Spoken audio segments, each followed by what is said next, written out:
नमस्कार दर्शक बंधु पाणीपाग खबर को आपन को स्वागत। दर्शक बंधु आज भिडियो रे विस्तृत आलोचना करिबा बंगोपसागर रे सृष्टि होगुथिबा लघुचाप प्रभाव रे केमिति रहइबो देशर पाणीपाग। हाँ दर्शक बंधु वर्तमान राज्यर विभिन्न अंचल जो नियंटिया वर्षा देखा मिलुछि सेठिरे भरण हबा पई आसुछि बंगोपसागर गोटे लघुचाप। आसंतु विस्तृत आलोचना करिबा हेले तार पूर्वरु सैटेलाइट इमेज रे कोन रहिछि पाणीपागर स्थिति बा प्रणाली आपण देखंतु। वर्तमान समय दर्शक बंधु दक्षिण ओडिशा उपरे बा दक्षिण ओडिशा उपकूल रे गोटे घूर्णिबल सृष्टि होईछि। ता सहित गोटे ट्रप लाइन मध्य प्रदेश रु बंगोपसागर पर्यंत आसीछि। ता सहित दर्शक बंधु उत्तर पूर्व राज्य उपरे बा आसाम गुवाहाटी उपरे गोटे साइक्लोन सर्कुलेशन सृष्टि होईछि माने छोट घूर्णिबल। एही सब प्रणाली को देखिले ओडिशा विभिन्न जिल्ला रे मध्यम रु प्रबल वर्षा आगामी दिन रे बढ़िया पई पाग अनुकूल हेबो। तेबे दर्शक बंधु जदि आम देखा गत 24 घंटा मध्य वर्षार परिमाण बा रेकर्ड आप देखु मालकानगिरी जिलार पड़िया सर्वाधिक वर्षा आपंकर 140 मिलीमीटर वर्षा रेकर्ड करा सहित दर्शक बंधु मालकानगिरी जिलार चित्रकोंडारे आपंकर 101 मिलीमीटर सेहीपरि झारसुगुड़ार देवगाँव में आपंकर 28 मिलीमीटर सेहीपरि गंजाम दर्शक बंधु गंजाम पोलोसर 83 मिलीमीटर सेहीपरि नवरंगपुर उमरकोट आपंकर 74 मिलीमीटर संबलपुर बुर्लार 66 मिलीमीटर देखा मिली। माने दर्शक बंधु दक्षिण पश्चिम ओडिशार विभिन्न अंचल में मध्यम प्रबल वर्षा देखा मिली। सेहीपरि नुआपड़े वर्षा देखा मिली। किंतु दर्शक बंधु उत्तर ओडिशा वर्तमान सामान्य अपेक्षा करने पड़ो किंतु अधिक दिन नुहे कारण आप देखु वायुर पैटर्न कौन रही मुझे देखा चाहिए वर्तमान दर्शक बंधु कारण दक्षिण ओडिशा उपकूल में गोटे घूर्णिबल सृष्टि होती।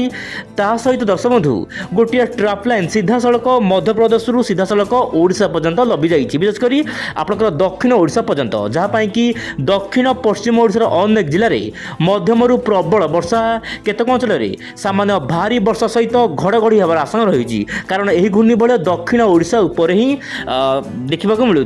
किंतु दर्शक बंधु जब देखा वायुर पैटर्न कौन रही वर्तमान समय आप देखूँ मुझे कहली दर्शक बंधु दक्षिण ओडिशा पाखरे यह रही घूर्णिबल जहाँपाई कि वर्तमान समय देखा मिलूँ वर्षार स्थिति।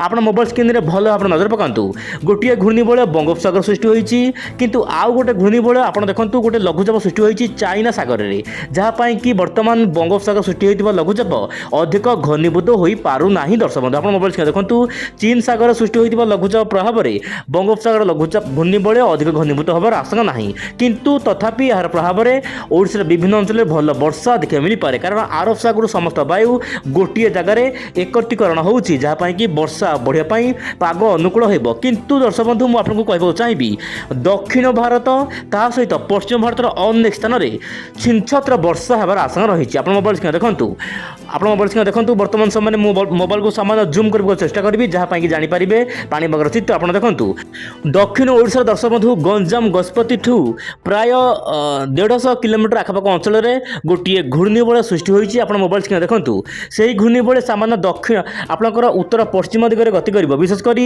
गंजाम गजपति मालकानगिरी जिला दे सीधा सड़क आपंकर छत्तीसगढ़ कि छत्तीसगढ़ कि कर्णाटक मुहां हमार आशंका रही। आप मोबाइल स्क्रीन देखु यार प्रभाव दर्शक बंधु दक्षिण भारत ता सहित दक्षिण ओडिशा सर्वाधिक वर्षा हेबो।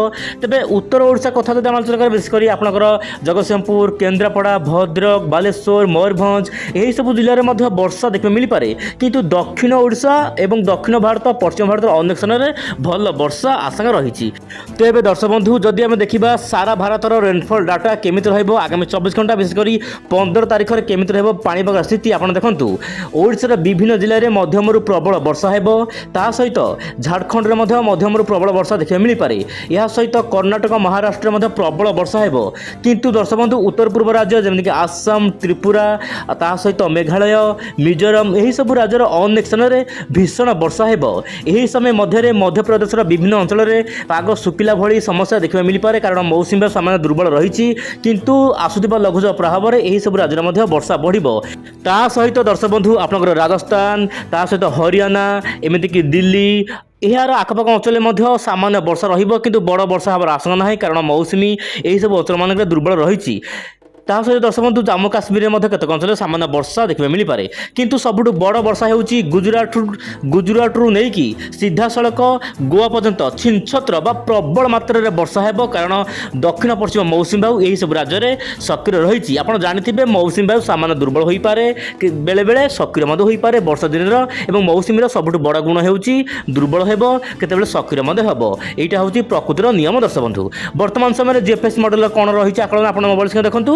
ଜିଏଫଏସ୍ ମଡେଲର ଆକଳନ ଅନୁସାରେ ବଙ୍ଗୋପସାଗରରେ ସୃଷ୍ଟି ହୋଇଥିବା ଘୂର୍ଣ୍ଣିବଳୟ ପ୍ରଭାବରେ ବର୍ଷା ଦେଖିବା ମିଳିପାରେ, ବିଶେଷ କରି ଦକ୍ଷିଣ ପଶ୍ଚିମ ଭାରତରେ। ଦର୍ଶକ ବନ୍ଧୁ ସମାନ ଆକଳନ ଜିଏଫଏସ୍ ମଡେଲ ମଧ୍ୟ ଲଗାତାର ଇଣ୍ଡିକେସନ୍ ଦେଉଛି ଦକ୍ଷିଣ ପଶ୍ଚିମ ଭାରତରେ ଭଲ ବର୍ଷା ହେବ। ଯଦି ଆମେ ଦେଖିବା ଓଡ଼ିଶାରେ ଭଲ ବର୍ଷା ହେବ, କିନ୍ତୁ 17ରୁ 20 ତାରିଖ ମଧ୍ୟରେ ଯେଉଁ ଲଘୁଚାପ ଆସିବ ସେଇଥିରେ ଅଧିକ ବର୍ଷା ହେବାର ଆଶଙ୍କା ରହିଛି। ଆପଣ ଭାବୁଥିବେ 15 ତାରିଖରୁ ମୁଁ କହିଥିଲି ବର୍ଷା ବଢ଼ିବ, କିନ୍ତୁ 15 ତାରିଖରେ ବର୍ଷା ବଢ଼ିବ କି ନାହିଁ ମୁଁ ଆପଣଙ୍କୁ କହିବାକୁ ଚାହିଁବି। 15 ତାରିଖରୁ ବିଭିନ୍ନ ରାଜ୍ୟରେ ବା ବିଭିନ୍ନ ଜିଲ୍ଲାରେ ବର୍ଷା ତ ବଢ଼ିବ, କିନ୍ତୁ 17 ତାରିଖ ପରେ ଛିନଛତ୍ର ବର୍ଷା ହେବ, ବିଶେଷ କରି ଉତ୍ତର କେନ୍ଦ୍ର ମଧ୍ୟ ଭାରତରେ।